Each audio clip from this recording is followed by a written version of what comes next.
ተረሷል እንደውም እንዳልተኛ አውቃለሁ ሰው ከነጫማው አይተኛም ስትለኝ ተነስቼ ጫማዬን አውልቄ ተመልሼ አይተኛ ታፍጥጦ ሊወጣኝ መጣ ህይወት አንዳንዴ ስትታገልክ ማሸነፊያ መንገዶችን በሙሉ ዘግታ ብቻዋን ልታሸንፍና ልትረታ ፈልጋ ብቻ ነው ተው እንጂ ክብሮሜ እኔ ወንድምህ አለውላ አይደል እንዴ ያልሆነችበትን ነገር ሄዳ ለጋሼ ለማውራት አደፍርን ብዬ እኮ ነው አንተ ቆይ እልኝና አታውቃትምና ይኸው ሰዓት ነግራት ይቀርቻል መሰለኝ እንደነገርከኝ ከሆነማ ትነግራታለች ከሷ ጋር ምንም የማወራው ነገር አይኖርም ናውም አትሳሳት እንጂ አሁን ለተፈጠረው ችግር እኮ ቁልፉ ያለው እሷ ጋር ብቻ ነው ምን ማውባዱ በስኳር ህይወት ምርር ያደረገችኝ ይበቃኛል አይ አትሳሳት እንደውም የቡናውን ጣፋጭነት ስታይ ምን ያህል ህይወት እንደመረረች ላይ ታወቀ ይችላል ስለዚህ በባዶ ቢሆን ላይ ይሻል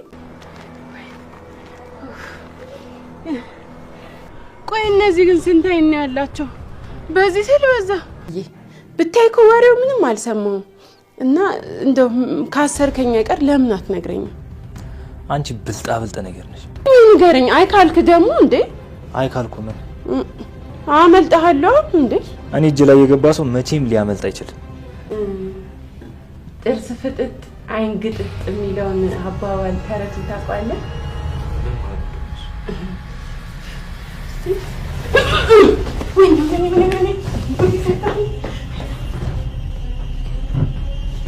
ጉዴን አደባባይ ልዘርጋለች እንደዚህ ማታረገው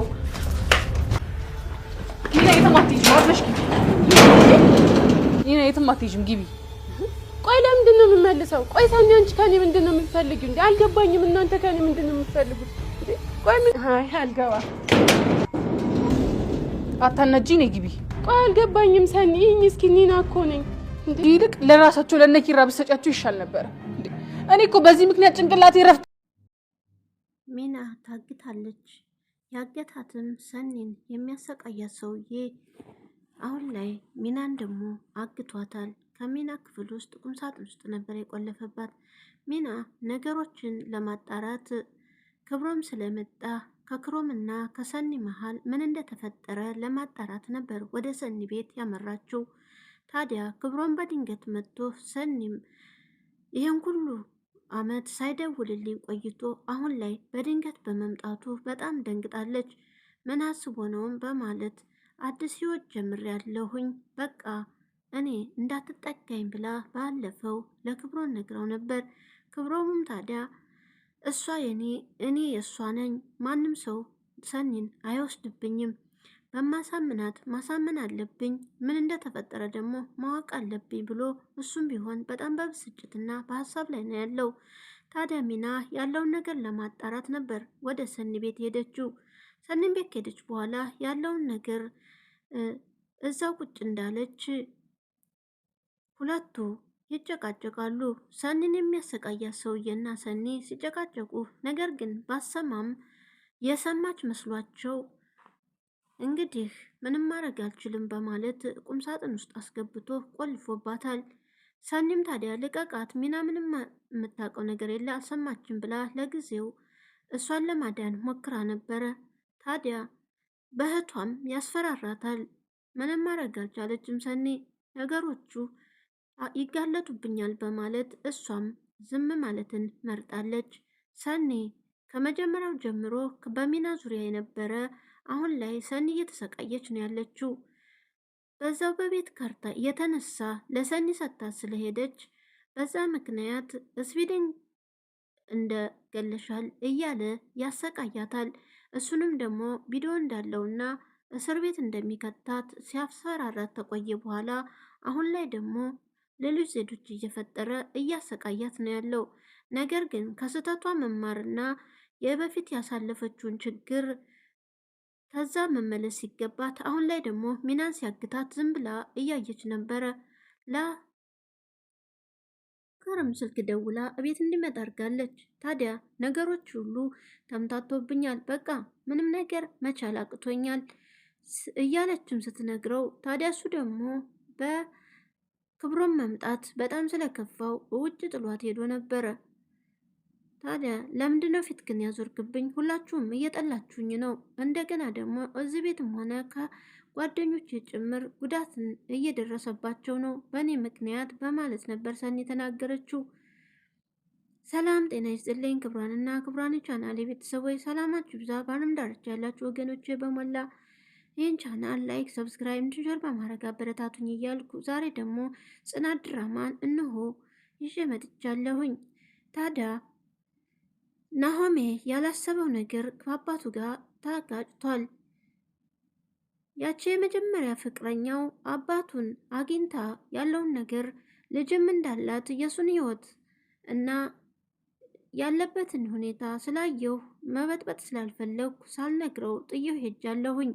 አሁን ላይ ግን ልጅ ማሳደግ አቅቶኛል። የተፈጠረው ነገር ቢያሳፍረኝም ነገር ግን ልጅን ማሳደግ እንዳለብኝ ወስኜ ለብቻ ይዤው ነበረ። አሁን ላይ ግን አልቻልኩም በማለት እንደተበሳቆለችምና ነገሮች ሁሉ እንደከበዷት ለናሆሜ አባት አስረድተው ነበረ። የናሆሜ አባት ደግሞ በስሜት ተገፋፍተው ናሆሜን በጥፊ መጥተው እንዴት እንደዚህ ታደርጋለህ? ችግርክን እንደመፍታት እንደገና ደግሞ ልጅቷን ለምንድን ነው የምታሰቃያት? በማለትም ተናግረውታል። ታዲያ በተደጋጋሚ ለምሩም እየደወለች እንደምታስፈራራት ነገሮቹ ግራ የተጋቡ በመሆኑ ሙሩም ያለውን ነገር አስረጅኝና ሁሉንም ነገር ካወቅኩኝ ነገሮች ሊስተካከሉ ይችላሉ፣ ግን ደግሞ ውሸቷንም እንደሆነ ሙሩ እየነገረቻት ነው ያለችው። በአንድ በኩል ደግሞ ኪራ እንግዲህ ጻፊው ሀና ሁሉንም ነገር ሲያዛትም ሆነ በጠረጴዛውም ላይ ሆና እየተኛችና ለጓደኛው ለናሆሜ ያመጣውን ምግብ በመመገቧ በጣም ተናዷል። እሷም ታዲያ ቡናም ጭለት ብሎ ሀናን ሲጠራት እቤት ውስጥ ያለውን ችግር እንደኔ ከሆነ በማለት ወሬዋን ትቀጥላለች። ናሆሜም ታዲያ እንዳላስቀይማት እኔ በአሁኑ ሰዓት ከፍቶኛል፣ ከእሷ ጋር የማወራው ነገር የለኝም በማለት ለኪራ ነግሮታል። ኪራም ታዲያ ፋይሉን ሰጥቼ ትሄዳለች፣ ቡናውን ብቻ ታምጣ በማለት ነበረ ያዘዛት። እሷ ግን መታ የተቀመጠ ምግብ ስታገኝ እጃቸውን ሊታጠቡ ሄደው አይ ምግቧ በጣም ጥማት እየበላች ነበረ። ኪራና ናሆሜም ሲመጡ ግማሽ አደርሰው ስለነበረ በጣም ይናገራታል ኪራ። ታዲያ ማነው የሰራልህ? የናሆሜ ፍቅረኛ የበፊቱ ራሷን በስቆልቆላ አድርጋ የናሆሜን አባት መንገድ ላይ ጠብቃ ጋሽ ብላ እቅፍ ታደርጋቸዋለች። ታዲያ ማነሽ ልጄ ሰላም ነሽ ብለው በሰው ተመሳስየብሽ ይሆናል እኔ ያላወቅኩሽም ሲሏት ሰፈራቸው እኮ ስለጠፋብኝ ለዛ ነው የጠፋሁት። ደግሞም እሌኒ ነኝ እኮ ጋሼ ረሱኝ እንጂ እኔ ደግሞ ሳላፈላልጋችሁ የቀረሁበት ቀን የለም። ሰፈራችሁ ተለዋውጦብኝ ግራ ተጋብቼ ነው። እሌኒ ተሰው ጋር ተመሳስየብሽ ይሆናል እኔ በፍጹም ላውቅሽ አልቻልም ስሏትም በፍጹም ይምከን እስቲ በደንብ ኤኝ በማለትም እሷ ራሷ ትናገራለች። ታዲያ ለኔ ሲሉ አዎ ጋሼ መልኬ ጠፍቶብህ ነው አይደለ በማለት ጥምጥም ትልባቸዋለች። ታዲያ የት ሄደሽ ነው? ያን ሁሉ ነገር እንደ ቤተሰብ ሆነን ካበቃን በኋላ ያን ሁሉ ነገር ተነጋግረን የት ጠፍተሽ ነው በማለት የናሆሜም አባት ይጠይቋታል። እሷም ታዲያ የሚያሳፍር ነገር ስለገጠመኝ ለዛ ነው የጠፋሁት።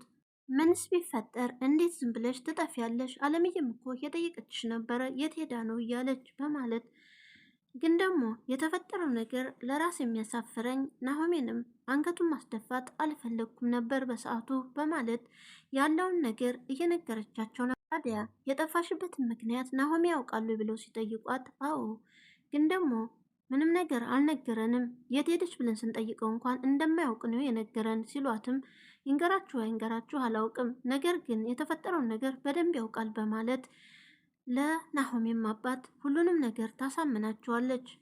ታዲያ የተፈጠረው ነገር በጣም ያሳፍራል። አሁንም ቢሆን ያሳፍረኛል ለመናገር፣ ግን ደግሞ የዛኔንም በጣም ስላፈርኩኝ ነው የጠፋሁት በማለት ምን ተፈጥሮ ነው የዚህን ያክል በማለትም ይጠይቁ። እኔና ናሆሜ በፍቅር ክንፍ እንዳልን ታውቃላችሁ።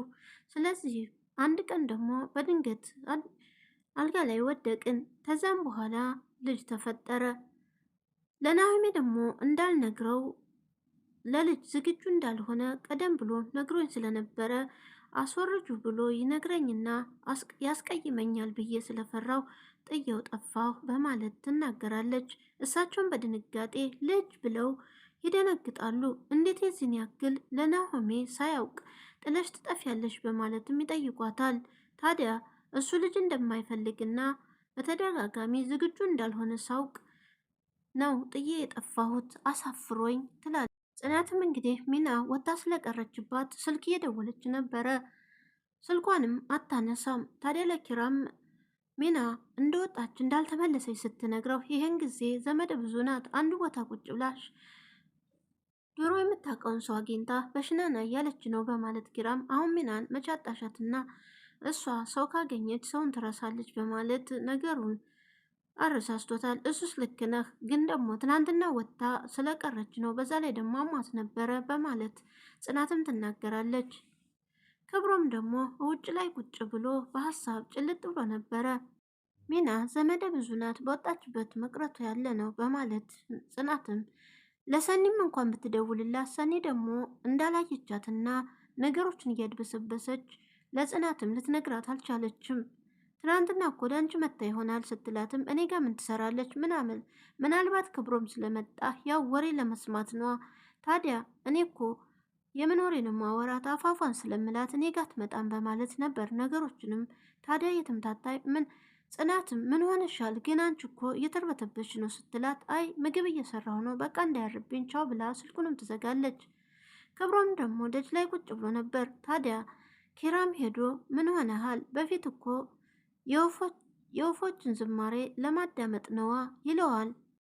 አየር ልቀበል ብዬ ነው እዛውም የወፎቹን ዝማሬ ልስማ ብዬ ነው ይለዋል። ወንድምየው እዚህ ምንድን ነው ለብቻ ያስቀመጠው ብለው ሲጠይቀው ነበር እንደዛ መልሰለት።